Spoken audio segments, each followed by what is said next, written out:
Some in the Christian world can look at tithing as their church tax. It's not what it is.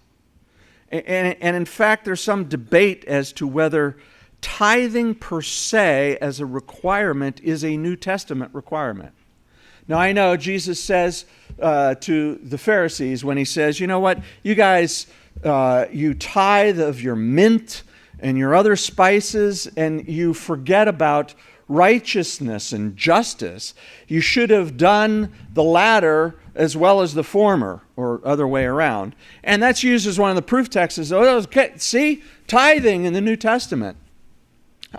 I'm not against tithing, and I think some of us use the word tithing and as just meaning our giving, when in fact it was an Old Testament requirement. It was the temple tax, so to speak, that you were to give a tenth of all that you had, whether it be money, whether it be produce, whether it be of your herd, whatever you had of value, you were required to give a tenth of that belonged to the Lord. And you know what? If that's the way you are following your giving, that's not bad. That's not a bad thing. But you need to understand that as far as my reading of the New Testament, that is not a requirement. I've heard some say, well, actually, in the New Testament, what you should do is take a tithe and keep that part and ask the Lord what he wants you to do with that other 90%.